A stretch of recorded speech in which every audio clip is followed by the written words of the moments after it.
کچھ معمولی نقصان ہو کر اگر پڑوسی کا کچھ فائدہ ہو جائے تو تم اس سے بالکل بخل نہ کرو، یہ بتایا گیا. لیکن ہمارے یہاں تو اس کا تصور بھی نہیں ہے، مسلمانوں کے یہاں ظاہر ہے کہ اسلام.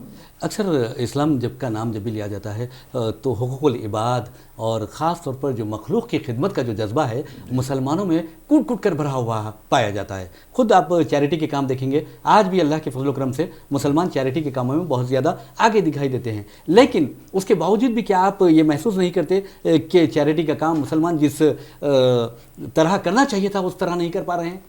اصل میں بنیادی بات تو ہم یہی سمجھتے ہیں کہ اصل میں مسلمانوں نے اپنے آپ کو داعی اور انسانیت کا خیر خواہ سمجھنا چھوڑ دیا ہے، اور ہم محدود اور تنگ نظر ہو گئے ہیں. صورت یہ جو کوششیں کی بھی جاتی ہیں کبھی تھوڑی بہت تو صرف مسلمانوں میں کی جاتی ہیں. اسلام تو قرآنی امت ہے ہم. بالکل. تو ہر نماز کی ہر رکعت میں سورہ فاتحہ شروع کی جاتی ہے. الحمدللہ رب العالمین کہا گیا ہے. وہ تمام تعریفیں اس رب کی ہیں جو عالموں کا رب ہے. عالم کا رب نہیں، صرف ایک یہ کہ زمین کا رب نہیں، عالموں کا رب ہے. جی جی. اور نبی کے بارے میں فرمایا اللہ کے نبی جو ہمارے لیے آئیڈیل رول ماڈل ہے، وما ارسلناک الا رحمۃ للعالمین، وہ بھی عالموں کے لیے رحمت. قرآن جو ہمارے لیے منشور ہے، تبارک الذی نزل الفرقان علی عبدہ لیکون للعالمین نذیرا، اس پیغام کو پوری عالموں کے لیے ہے. یہ پیغام صرف مسلمانوں کے انسانوں کے لیے نہیں بلکہ عالموں کے لیے. اور جو کعبہ جس سے ہمیں سینٹرلائز کیا گیا ہے ڈسپلن پیدا کرنے کے لیے، اس کے بارے میں فرمایا فیہا ھدی للعالمین. جی جی. پھر رب عالمینی، رسول عالمینی، جی جی.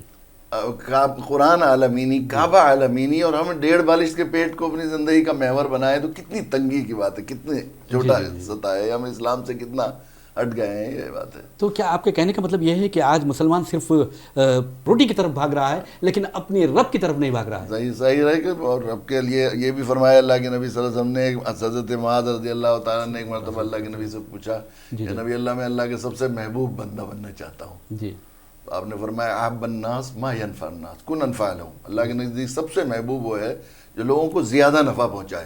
اگر تم چاہتے ہو سب سے محبوب بن جاؤ تو سب سے زیادہ نفع پہنچانے والے بن جاؤ. انسان احب الناس ما ينفع الناس، انسانوں کو نفع پہنچائے. یہ نہیں فرمایا مسلمانوں کو یا نیک لوگوں کو یا متقی لوگوں کو یا بھلے لوگوں کو یا پارسا لوگوں کو، یہ نہیں فرمایا. انسانوں کو نفع پہنچانے والا سب سے زیادہ محبوب ہے. یہ ہمارے ظاہر ہے کہ نبی کا پیغام. بہت ہی پیاری بات. جی جی جی.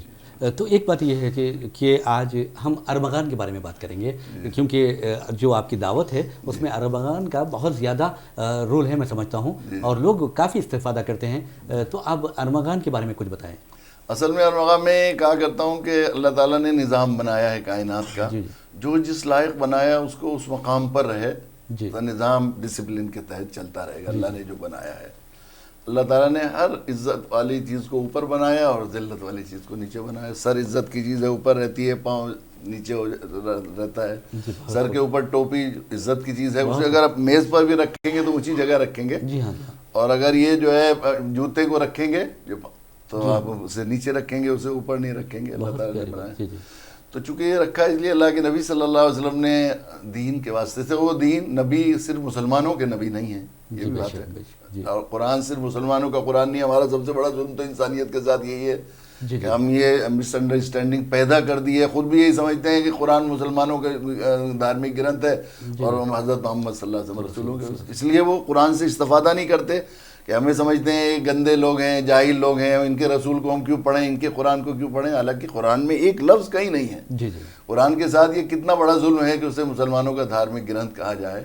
کہ قرآن مجید میں 6666 آیات میں 553 آیات میں قرآن ان لوگوں کے لیے ایڈریس کرتا ہے جو اپنے آپ کو مسلمان کہتے ہیں، اور 477 آیات کامن ہیں، اور 5800 کچھ سم تھنگ آیات بچتی ہیں. ان میں قرآن صرف ان لوگوں کے لیے ایڈریس کرتا ہے جو اپنے آپ کو مسلمان نہیں کہتے. مور دین 80%، 80% سے زیادہ قرآن صرف ان لوگوں سے بات کرتا ہے، ان لوگوں کے لیے بات کرتا ہے جو اپنے آپ کو مسلمان نہیں کہتے. تو اس کتاب کا یہ تعارف کہ وہ مسلمانوں کا دھارمک گرنتھ ہے، کتنی بڑی زیادتی ہے. ایسی اللہ کے نبی صلی اللہ علیہ وسلم کی بات بھی یہی ہے کہ اللہ کے نبی صلی اللہ علیہ وسلم بھی پوری انسانیت کے لیے رسول ہیں. انہوں نے پوری انسانیت کے لیے جینے کا طریقہ اور عزت کی زندگی گزارنے کا طریقہ بتایا. اس لیے اللہ کے نبی نے فرمایا الید العلیٰ خیر من الید السفلیٰ، اوپر والا ہاتھ نیچے والے ہاتھ سے بہتر ہے. اور دینے والا لینے والے، دیکھیے یہ بات سوال ہوتا ہے کہ بھئی جس کے غریب آدمی کیسے دینے والا بن سکتا ہے. اس کا بھی جواب اللہ کے نبی، خیر الغنی غنی النفس، مالداری دل میں ہوتی ہے. ہم دیکھتے ہیں بہت غریب لوگ ہوتے ہیں لوگ ہوتے ہیں جی جی لیکن وہ ہمیشہ اپنے عزیزوں اور رشتہ داروں پر چڑھائے رکھتے ہیں. جی بہت آپ دوستوں میں دیکھیں گے کھانا کھانے جا رہے ہیں کسی ہوٹل میں تو بعض لوگ تو بل کے وقت میں ٹوائلٹ چلے جاتے ہیں یا کسی کام, اور بعض لوگ اس سے پہلے جا کر بل ادا کرتے ہیں, حالانکہ ان کی مالی حالت زیادہ اچھی نہیں ہوتی. جی ہاں. دل میں مالداری ہے. جب آدمی بننا چاہتا تو اللہ کے نبی چاہتے ہیں اوپر والا بنے, جی جی دینے والا بنے. جی جی جی اب اس اللہ تعالیٰ نبی نے ہمیں خیر امت کا لقب دے کر دینے والی امت بنایا تھا, اب وہ لینے والی ہے. تو گاڑی کی چھت اوپر رہنے کے لیے ہے, پہیے نیچے رہنے کے لیے ہیں. جی ہاں چھت اوپر رہے اور پہیے نیچے رہیں گے تو گاڑی چلتی رہے گی صحیح, اور چھت نیچے پہیے اوپر ہو جائیں تو گاڑی پلٹ گئی بالکل تو وہ ایکسیڈنٹ کا شکار ہو گئی. ابھی ایکسیڈنٹ کے زد میں جو چیزیں آئیں گی وہ بھی تباہ ہوں گی, گاڑی کی سواری گاڑی تو تباہ ہوگی. جی جی اللہ تعالیٰ نے انسانیت کے لیے ہمیں انسانیت کا خیر خواہ اور دینے والا بنایا تھا. جی جی جی پوری دنیا کو ہمارا مدعو بنایا تھا. اب دینے والے لینے والے لینے والے دینے والے بن گئے ہیں. تو انسانیت کی گاڑی پلٹی ہوئی ہے. اب اسے ایک کرین کی ضرورت ہے. جی جی کرین لائی جاتی ہے. تو میں ارمغان کو ایک کرین کہتا ہوں بہت خوب. جی جی جی کہ جو لینے والے دینے والے وہ دینے والے بن جائیں, جو لینے والے ان تک بات پہنچائی جائے. اس کے لیے کوشش کی جا رہی ہے. اللہ کا شکر ہے اس نے ذہن بنایا ہے لوگوں کا, لوگوں میں شعور پیدا ہوا ہے کہ ہم لوگ حریف اور فریق نہیں دنیا سے, ہمارا دائی مدعو کا رشتہ ہے, وہ ہمارے ہیں, ان کو بچانے کی کوشش کرنا ہے. یہ بات ہے. مولانا ایک سوال یہ پیدا ہوتا ہے کہ دین اسلام کی جو دعوت آپ دیتے ہیں تو اکثر تعلیم یافتہ لوگ قبول کرتے ہیں یا وہ محبت کے ساتھ اصل میں دی جائے. اصل بات یہ ہے کہ ہندوستان جس میں اللہ تعالیٰ نے ہمیں پیدا کیا اور یہاں سے ہمیں وابستہ کیا ہے, اللہ تعالیٰ ان بزرگوں کو جزائے خیر دے کہ انہوں نے تقسیم وقت کے وقت دیوار بن کر ہمیں روک لیا یہاں سے جانے, ہمارے آبا و اجداد کو نہیں جانے دیا. حضرت مدنی, حضرت شیخ جو لوگ تھے, تو یقین یہ اللہ کے نبی کا ارشاد ہے کہ مجھے ہندوستان کی مٹی سے محبت کی خوشبو آتی ہے.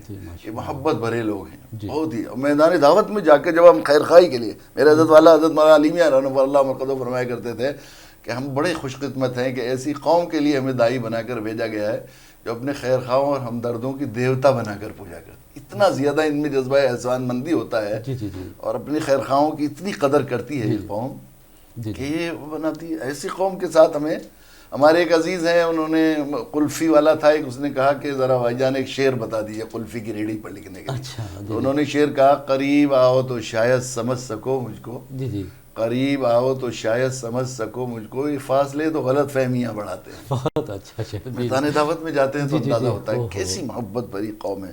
محبت اور خیر خواہی کے ساتھ بات کی جاتی ہے تو وہ بالکل ایک دم آخری درجے میں قدر کرنے والی قوم ہے ہمارے ہندوستان. بہت پیاری قوم ہے بالکل, اس میں کوئی شک نہیں ہے. لیکن ہم اپنا جو منصب ہے اسے بھول گئے ہم. جی جی بہرحال اس منصب کے بارے میں ہم ایک بات کرتے ہیں ایک چھوٹے سے بریک کے بعد.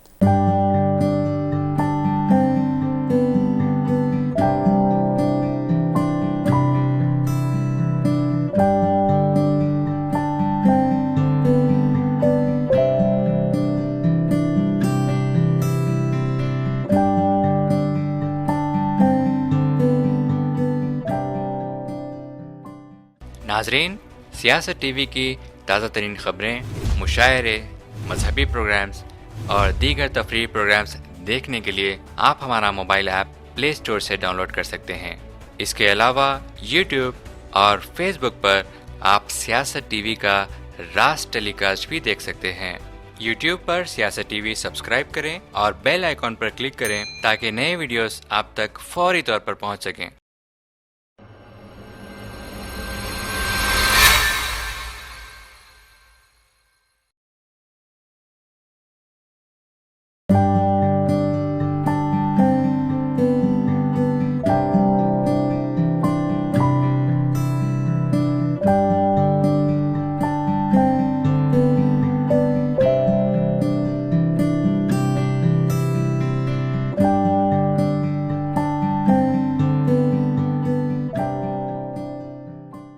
ناظرین, بریک کے بعد پھر سے آپ کا خیر مقدم ہے. ہم بات کر رہے تھے کہ کیا مسلمان اپنے منصب کو فراموش کر چکے ہیں, جو دائی کا منصب ہوتا ہے اسے فراموش کر چکے ہیں, اس پر بات ہو رہی تھی. تو آپ کیا کہتے ہیں؟ اصل میں اللہ کے نبی صلی اللہ علیہ وسلم ہمارے لیے آئیڈیل شخصیت. بے شک. اللہ کے رسول صلی اللہ علیہ وسلم نے جو ہے ہمیں دائی اور انہیں مدعو بنا کر ہمیں ذمہ داری دے کر گئے. میرے حضرت والا حضرت علی میاں نور اللہ مرقدہ فرمایا کرتے تھے کہ دائی کی حیثیت طبیب کی, مدعو کی حیثیت مریض کی ہے. یہ طبیب فریق و حریف کا رشتہ نہیں ہے ہمارا, یہ نہیں ہے ہمارا دشمنوں کا. تو اب اسپتال انسانیت کا المیہ یہ ہے کہ طبیب اپنے مریض سے بدظن ہو گیا ہے، مریض اپنے طبیب سے بدظن ہو گیا ہے. وہ تو ہمیں دہشت گرد، گندا، جاہل اور لڑاکو یہ کہہ رہے ہیں، جی جی، اور ہم ان کو غیر، حریف، دشمن، فریق بہت شدت کے ساتھ کافر کہہ دیتے ہیں. حالانکہ کافر کہنا محقق علماء کے نزدیک تو جب تک ان پر پیش نہ کیا جائے کافر کہنا صحیح بھی نہیں ہے. وہ ہے بھی نہیں کافر، وہ اس لحاظ سے جب تک انہیں انکار نہیں کیا انہوں نے. تو اصل میں مسئلہ یہ نہیں ہے کہ مریض اپنے طبیب سے بچا. مریض کی رائے بھی مریض ہو سکتی ہے، مریض پاگل بھی ہوتا ہے، مریض شدت درد سے کاٹ بھی لیتا ہے، ڈرپ نکال کے پھینک دیتا ہے، انجیکشن توڑ دیتا ہے، الٹی کر دیتا ہے، پخانہ پیشاب تک کر دیتا ہے. اور مریض اور مریض کے گھر والوں کا علاج نہ ہو رہا ہو اور مریض مرے جا رہے ہوں تو مریض اور مریض کے گھر والوں کا ہیجان، غصہ، جلال، انفعال، ریئیکشن سب برحق ہے. بالکل.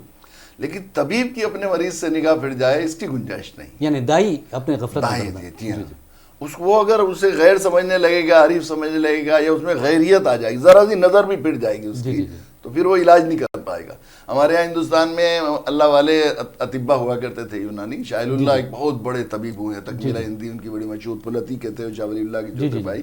انہوں نے لکھا ہے کہ طبیب اپنے مریض پر درد مندی، خیر خواہی، درد کے ساتھ جب تک متوجہ نہیں ہوگا اس وقت تک اللہ تعالیٰ اسے دوا علاج سجائیں گے نہیں، نہ اس کی تشخیص نہ تجویز. تو تبھی وہ علاج کر سکے گا جب ہمدردی. تو ہمارے نبی صلی اللہ علیہ وسلم کی صورت دیکھتے ہیں ہم لوگ، آخری درجے کی دشمنی، آخری درجے کی تکلیف.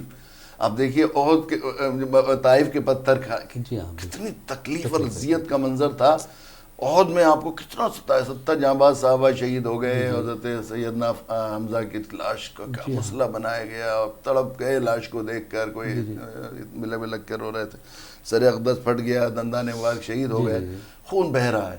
حضرت فاطمہ آئیں اور حضرت نے وہ جو کھجور کی جال جلائی، سر میں بھری تو خون بند ہوا. کچھ صحابہ آئے، یا نبی اللہ آپ ان کے لیے بد دعا کیجیے. آپ نے فرمایا انی لمبعث لعانا ولکن بعثت داعیا ورحمتا، میں لعنت بھیجنے کے لیے نہیں بھیجا گیا ہوں، میں داعی اور رحمت بنا کر بھیجا. پھر آپ کو یہ خیال آیا کہ جو قوم اپنے نبی کا خون زمین پر بہاتی ہے اس پر اللہ کا عذاب آ جاتا ہے. اس لیے ایک سکتے کے بغیر محدثین نے آپ کا یہ عمل نقل کیا ہے کہ آپ نے ہاتھ اٹھائے آسمان کی طرف کو اور آپ کی بغلیں دکھ رہی، اضطراب میں دعا مانگ رہے تھے.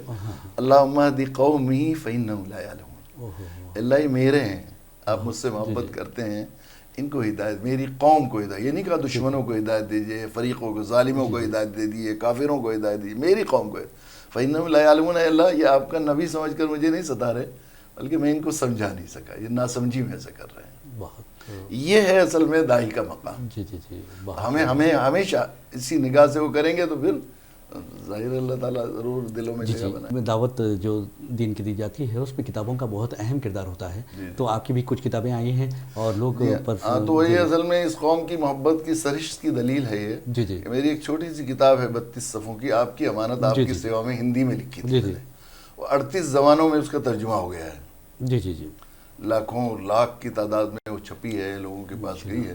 اب 32 صفحوں میں آدمی کیا لکھ لے گا؟ میں خود بھی کوئی، مجھے زیادہ کوئی، میں اس کا کوئی ٹرینڈ رائی تو ہو نہیں، الف با بھی جانتا نہیں. بس محبت کی زبان میں نے کہنے کی کوشش کی ہے بھئی ہم نے آپ کے ساتھ ظلم کیا ہے اور آپ کی امانت ہے، کل آپ کو ضرورت پیش آئے گی تو آپ اسے قبول کریں. تو اندازہ کتنی، یعنی آپ یہ سمجھیے کتنے لوگ صرف اس کتاب کو پڑھ کر الحمدللہ ہدایت یافتہ ہوئے، کتنے لوگ. ایک بڑے عالم نے اس کے سلسلے میں ایک جگہ ایک بڑے علماء کے پروگرام میں تعارف کرایا کہ میرے علم میں نہیں ہے کہ کسی انسان کی کوئی کتاب جس کو پڑھ کر اتنے لوگوں نے ایمان قبول کیا ہو، کوئی اور میرے علم میں نہیں. 38 زبانوں میں ترجمہ ہوا. کتنے لاکھ کتابیں آپ تک اندازاً کوئی بتا سکتے ہیں؟ کروڑوں کی تعداد چھپی ہوں گی، لاکھوں لاکھ تو کئی دفعہ لوگوں نے چھپائی ہیں اسے مختلف زبانوں میں. اس کے علاوہ وہ ارمغان کے جو مضامین آتے ہیں ان کو پھر مجموعے کر کے الگ الگ اور مختلف اخبارات میں بھی اور شائع کیا ایک جاتا ہے. بہت مشہور کتاب ہے نسیم ہدایت کے جھونکے. اسلام قبول کرنے والے لوگوں کی اپنی داستانیں ہیں، کیسے ہم کتنے دشمن تھے، کیسے مخالف تھے، پھر صحیح سمجھ میں آیا تو ہماری غلط فہمی کیسے دور ہوئی، کیا کیا ہم نے قربانیاں دی. وہ نسیم ہدایت کے جھونکے 10 والیوم آ گئے ہیں اس کے. وہ اردو کے تاجروں کا خیال یہ ہے، فرید بک ڈپو نے ایک مرتبہ یہ بات کہی تھی کہ پچھلے کئی سالوں میں اردو کی سب سے زیادہ بکنے والی کتاب ہے ہندوستان کی. وہ کئی بڑے مکتبے بھی بڑے بہت لوگوں میں ہوئی، اس سے لوگوں کی دعوتی ذہن سازی بھی ہے. اور یہ جو ہم اپنے برادران وطن کو یہ جو غیر قوم اور غیر کہتے تھے، اس غیریت میں اللہ کی شکر ہے اس کتاب نے کافی کمی پیدا کی. بہت پیاری بات کہی. ایک اہم بات یہ سوال یہ پیدا ہوتا ہے موجودہ حالات میں کہ جس طرح نفرت پیدا کی جا رہی ہے اس میں کیا کرنا چاہیے مسلمانوں کو؟ اصل میں قرآن ہمارے پاس منشور ہے، قرآن نے کہا ہے ولا دعوت اس کا حل ہے. دعوت ہے. ومن احسن قولا ممن دعا الى الله وعمل صالحا وقال انني من المسلمين ولا تستوي الحسنة ولا السيئة. برائی بلائی برابر نہیں ہو سکتی. برائی برائی سے نہیں جائے گی. اندھیرا ہو رہا ہے تو اندھیرے سے تھوڑا جائے گا، روشنی جلانی پڑے گی. بے شک. گندگی ہے تو پاکی سے جائے گی، نہ گندگی ہے ناپاکی سے نہیں جائے گی. بے شک. تو جب تم سے برائی کی جائے، تم سے دشمنی کریں، لوگ نفرت پھیلائیں تو محبت پھیلاؤ. تو ان سے محبت کا جواب دو. ادفع باللتی ہی احسن، تو اس سے احسان کرو. فَإِذَا الَّذِي بَيْنَكَ وَبَيْنَهُ عَدَاوَةٌ كَأَنَّهُ وَلِيٌّ حَمِيمٌ. وہ جو تمہارا آخری درجے کا دشمن ہے وہ تمہارا جگری دوست بن جائے گا. بہت ہی پیاری بات ہے. اس سلسلے میں خصوصاً میں اپنے ملک کے تناظر میں یہ بات عرض کروں، اور میں بہت لوگوں سے کہتا بھی ہوں، بعض بڑے آشرموں میں اور ہمارے برادران وطن کے پروگرام سب بلاتے ہیں مجھے. RSS کے پروگرام میں بھی جانا ہوا، اور کئی اس میں چینل یوٹیوب پر بھی بہت سے ایسے پروگرام ہیں. اکثر آپ کے پروگرامز دیکھنے میں معلوم ہوا کہ RSS کے پروگرامز میں بھی آپ کو بہت یعنی سبھی جاتے ہیں لوگ، خاص طور پر بلایا جاتا ہے، بلاتے ہیں. تو وہاں جا کر میں خاص طور پر یہ بات کہتا ہوں کہ خوشبو اس چیز کی آتی. دیکھیے الگ الگ بھانتی کی زمینیں بنائی ہیں اللہ تعالیٰ نے. ایک زمین چاول کے لیے بنائی ہے، ایک زمین چنے کے لیے بنائی ہے، ایک زمین سیب کے لیے بنائی ہے، ایک زمین زعفران کے لیے بنائی ہے. تو جو زمین اللہ نے جس چیز کے لیے بنائی ہے اسی کی فصل وہاں پر ہوتی ہے. دوسری فصلیں عموماً نہیں ہوتی. چنے کی فصل کی جگہ پر چاول نہیں پیدا ہو سکتے، اور زعفران یہاں نہیں پیدا ہو سکتا. سیب ہمارے علاقے میں نہیں ہوتا، پلین علاقے میں وہ اسی کے لیے ضرورت ہوتی ہے. تو آپ دیکھیں گے کھیتی ہو رہی ہو کسی جگہ پر اور وہاں نکل جائیں، کھیت کٹ بھی گئے ہوں تو اس کی خوشبو آیا کرتی ہے. تو یہ ہماری ہندوستان کی مٹی محبت کی کھیتی کے لیے پیدا کی گئی. بہت پیاری بات. اور پوری تاریخ بتاتی ہے کہ جن لوگوں نے محبت کی کھیتی کی یہاں پر ان کی کھیتیاں پنپی. اور جن لوگوں کی کھیتیاں نفرت کی ان کی کھیتیاں یہاں پر چلی نہیں. وقتی طور پر مجھے اصل میں کشمیر سے ایک صاحب نے ایک سیب کا درخت دیا کہ آپ اپنے یہاں لگائیے ہو جائے گا. اب ہم نے لگایا تو وہ ایک دم ہرا بھرا ہو گیا. ہم نے سوچا سیب آئے گا، لیکن بعد میں معلوم ہوا کہ کڑوی کاٹے ہیں. ہم بہت دن تک خوش ہوتے رہے کہ ہمارے علاقے میں بھی ہمارے گھر بھی سیب پیدا ہو جائیں گے، مگر وہ سیب کے لیے تھی نہیں وہ زمین. تو ہندوستان میں خواجہ معین الدین چشتی اجنبی تھے، یہاں باہر سے آئے تھے، غیر ملک سے آئے تھے، لیکن محبت کی کھیتی کے لیے آئے تھے. جن کو اپنے گھر میں جگہ نہیں ملتی تھی، بچے ماں باپ نکال دیتے تھے، ان کو کلیجے سے لگاتے تھے وہ. تو اب آپ دیکھیے کوئی برادر وطن، کوئی خواجہ معین الدین چشتی رحمۃ اللہ علیہ کے نام نامی بغیر عقیدت سے لیتے ہوئے نہیں ملے گا. بال ٹھاکرے وہاں چادر چڑھانے گئے، ایڈوانی چادر چڑھانے گئے، زارو قطار رو رہے ہیں وہاں پر. جی ہاں بالکل. یہ محبت کی کھیتی کرنے والے ہیں. گاندھی جی نے محبت کی کھیتی کی، باپو کہلائے. گاڈسے نے نفرت کی کھیتی کی. ٹیپو سلطان نے محبت کی کھیتی کی، اور وہ میر قاسم اور انہوں نے جو ہے نفرت کی کھیتی کی. تو وہاں آج بھی وہاں جو ہے پکچر گیلری میں 7 جوتے مار کے ہر وزیٹر نکلتا ہے وہاں. یہ ہندوستان کی یہ مزاج ہے. تو یہ نفرت کی کھیتی کرنے اصل میں بڑے ہمارے یہاں ہندوستان میں کئی قومیں آئیں یہاں پر. وہ جو ہے آرین آئے تو انہوں نے جو یہاں کے لوگوں کے ساتھ کیا اس کے بارے میں تو کیا میں تذکرہ کروں، یہاں کے لوگ زیادہ جانتے ہیں. اس کے بعد خاص طور پر 2 قومیں آئیں. ایک آئے انگریز اور ایک مسلمان آئے. مسلمان آئے اس ملک میں آئے، باہر سے آئے بلا شبہ، لیکن اس ملک کو انہوں نے اپنا ملک مانا، سمجھا. اس کو سجایا، اس میں تاج محل بنائے، اس میں لال قلعے بنائے، اس میں آباشی کا نظام بنایا، اس میں سڑکوں کا نظام بنایا. اور اس کو صرف مسلمانوں کے زمانے میں ہندوستان سونے کی چڑیا بنا. اور یہ اکھنڈ بھارت جو ہے، اس سے ہندو راجہ الگ الگ اپنے اپنے راج کرتے تھے، یہ مسلمانوں نے اسے متحد کیا. ایک بڑا بھارت جو بنایا جس پر ہم ناز کرتے ہیں، یہ مسلمانوں نے بنایا. انہوں نے اس ملک کو ملک سمجھا، اور یہاں پر محبت آپس میں مل کر نہ کے برابر فسادات ہوئے. وہ جو ہسٹری میں چیزیں آتی ہیں تو معلوم ہی ہے کہ بڑی بڑے اب تو اسکالر محققین نے بات کی ہیں کہ انگریزوں نے اور بعض لوگوں نے اسے غلط تصور کیا ہے، مگر کہیں بھی کوئی ظلم وہ نہیں ہو سکتا. خاص طور پر یہ بات ہوتی ہے. ایک بات یہ آپ کے بارے میں کہی جاتی ہے کہ پھلت شریف میں آپ نہیں رہتے، حالانکہ وہاں آپ کا گھر ہے، آپ کا پورا خاندان ہے وہ، لیکن آپ نہیں رہتے وہاں، اکثر ہندوستان کے دورے پہ رہتے ہیں. تو آپ جب دورے کرتے ہیں، دعوت کے دورے کرتے ہیں، تو کیا کوئی ایسا واقعہ پیش آیا آپ کے ساتھ جس میں آپ کے ساتھ سخت نفرت کی گئی؟ کہیں ایک بھی واقعہ پیش نہیں آیا. ایک بھی واقعہ پیش نہیں آیا. کسی کو اصل میں جس کو دعوت دی گئی اس کی طرف سے کوئی اپوز نہیں ہوا. جی جی. کسی دوسرے آدمی کو اسے معلوم ہوا کہ بھئی ہمارے بھائی ہمارے بہن کو کر لیا ہے تو ہمیں کرنا ہے, تو وہ غصے میں آیا. اچھا. غصے میں آیا تو ہم نے اس سے محبت سے بات کی اور اس کو دعوت دی, تو وہ بھی اللہ کی شکر ہے ایسا ہوا. ایسا تو ہوا کہ لوگ آئے غصے ہوتے ہوئے, لیکن ہمارے پاس آئے اور ہم نے کہا بھائی تم غیروں میں تھوڑا ہی آئے ہو, محبت اپنے بھائی سے بات کر رہے ہو, تم جیسے کر رہے ہو بیٹا, بیٹھو چائے پیو, یہ کرو. بات کی اور بات کی تو اللہ کی شکر ہے اللہ نے. بہت پیاری اچھی بات کہی ہے آپ نے. بہرحال جو حالات ہیں اس کے حساب سے تو آپ نے کہا ہے کہ دعوت کی بہت ضرورت ہے, اور جو ہماری قوم تعلیم سے دور ہے اس کے بارے میں آپ کیا کہیں گے؟ اصل میں وہ دین جو اقرا سے شروع ہوتا ہے تو بڑے المناک, اسلام کے نام پر ہم بدنما داغ ہیں کہ جو دین اقرا سے شروع ہوتا ہو. جی جی. پڑھو سے, یہ پہلا سبق ہے اسلام کا. 29 پاروں میں سے پہلا پارہ 30ویں پارے کی آیت ایسے ہی نہیں ہے نازل ہوئی, بلکہ اس میں پیغام ہے کہ اسلام میں سب سے پہلے علم. اللہ کے نبی نے فرمایا انما بعثت معلما, میں عالم بنا کر نہیں بھیجا گیا ہوں بلکہ معلم بنا کر بھیجا گیا. وہ آئیڈیل ہے. جو شخص آخری درجے کا اسکالر ہو اور محقق ہو وہ شخص محمدی مسلمان نہیں ہے اگر وہ پڑھاتا نہیں, اس کے علم سے دوسروں کو فائدہ نہیں ہو. ٹیچر ہونا چاہیے, مسلمان نہیں ہونا. پھر طلب العلم فریضۃ علی کل مسلم, لازمی تعلیم کا قانون پاس کریں گے دنیا کہتی ہے, اللہ کے نبی نافذ کر کے گئے. جہالت فرض کا تر بالاجماع حرام ہے. جس طرح شراب پینا, سحر کھانا حرام ہے, اس طرح اسلامی قانون کے مطابق جاہل رہنا بھی حرام ہے. لیکن وہ قوم جو معلم نبی کی قوم ہو وہ جاہل مشہور ہو جائے تو یہ تو اسلام کے نام پر بدنما داغ ہے. بہت ہمارے لیے عبرت کا ہے یہ. جی جی. ایک ٹھیک ہے, یہ تو رہی ہندوستان کی بات رہی, دعوت کی بات رہی, اور میں ایک سوال کروں گا کہ دائی کس طرح ہونا چاہیے؟ کیونکہ آج دیکھا جا رہا ہے کہ دائی خود دعوت کے لیے تو نکل پڑتا ہے لیکن اسے کچھ ایسے معلومات نہیں ہوتے. اگر دین کے معلومات ہوتے ہیں تو دنیا کے معلومات نہیں ہوتے. اصل میں وہ تو ہمارے لیے اللہ کے نبی صلی اللہ علیہ وسلم کی ذات دائی وہ ہے, اور قرآن اصول ہیں ہمارے. ہمارے صلی اللہ برسول اللہ بلسان قومہ لیبین لہم, کوئی رسول ہم نے نہیں بھیجا مگر اس قوم کی زبان میں تاکہ وہ سمجھ لیں. جی جی. تو مدعو قوم کی زبانیں سیکھنا, ایک تو زبانیں ہوتی ہیں علاقائی, ایک فنون کی زبانیں ہوتی ہیں, ٹرمنالوجی, میڈیکل سائنس کے لوگوں کو بات کرنی ہے تو میڈیکل سائنس کی اصطلاحات میں بات کرنا چاہیے, اصطلاحات میں بات ہونی چاہیے. انجینئرنگ سائنس کی بات کرنی ہے تو آپ کو اسی سائنس میں بات کرنی پڑے گی, اس سے مانوس ہوتا ہے. تو یہ چیزیں ہونی چاہیے دنیا میں. اور ظاہر ہے کہ دیکھیے علم کی یہ تقسیم تو اسلامی ہے ہی نہیں, دین دنیا کی تقسیم. اللہ کے نبی نے صرف 2 تقسیم کی ہیں, اللہم انی اسألک علما نافعا, اللہم انی اعوذ بک من علم لا ینفع. میں بے نفع علم سے پناہ چاہتا ہوں, اور نفع والا علم, جو نفع انسانیت کو نفع پہنچانے والا علم ہے وہ ہزارہ اسلامی ہے. جی جی بالکل, بہت ہی پیاری بات ہے. یہ تو رہی ہندوستان کی بات اور ہندوستانی مسلمانوں کی بات رہی, دعوت کی بات رہی ہے, لیکن جو عالمی سطح پر مسلمانوں کی حالت زار ہے اس کے بارے میں آپ کیا کہیں گے؟ اس کا علاج کیا ہونا چاہیے؟ اصل میں وہی ہم لوگ تو وہی میں نے کہا نا, ہر مرض کی دوا ہے صلی اللہ علیہ وسلم. جی وہ ہم لوگ کرتے ہیں کہ پورے عالم کی سطح پر بھی وہی حالات ہیں جو ہمارے یہاں پہ حالات ہیں, وہی علاج ہے اس کا کہ ہم لوگ جو ہے اپنی ریئیکشن. دیکھیے ایک بات یہ ہے کہ دائی کے لیے ایک بہت اہم نقطہ میں آپ کو ذرا اس کی طرف توجہ کروں گا. قرآن میں جتنی بار ایمان لفظ ہے اتنی بار صبر کا ذکر ہے, الگ الگ تھوڑے بہت الفاظ کے فرق کے ساتھ, اتنی بار صبر کا ہے.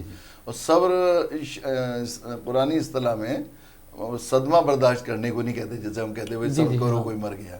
صبر کے معنی امید کے خلاف, مزاج کے خلاف, طبیعت کے خلاف, مفاد کے خلاف دیکھ کر ریئیکٹ نہیں کرنا, اپنی خیر و بھلائی پر جمے رہنا. جی جی. تو دائی کی سب سے بڑی صفت یہ ہونی چاہیے کہ ہم لوگ ان کی چیزوں سے منفعل نہ ہوں, بلکہ ہمارا جو کام ہے محبت, ان کا جو کام ہے وہ اہل سیاست جانے. آج کل تو یہ اصل میں پولیٹکس نے زیادہ دنیا کو بیڑا برقرار کیا, تو ان کا جو کام ہے وہ اہل سیاست جانے, میرا پیغام محبت ہے جہاں تک پہنچے یہ ہے اپنا. بہت ہی پیارا میسج بھی آپ نے پہنچ دیا ہے, اور پیارے نبی صلی اللہ علیہ وسلم کی احادیث مبارکہ اور سیرت نبی صلی اللہ علیہ وسلم کے مختلف گوشوں پر بھی آپ نے روشنی ڈالی ہے, اور اس کے لیے میں آپ کا شکر گزار ہوں. اور ناظرین, ہم اسی کے ساتھ اپنا پروگرام آمنے سامنے اختتام کو پہنچاتے ہیں. مجھے محمد ریاض احمد کو اجازت دیجیے, انشاءاللہ پھر ملاقات ہوگی. تب تک کے لیے اللہ حافظ.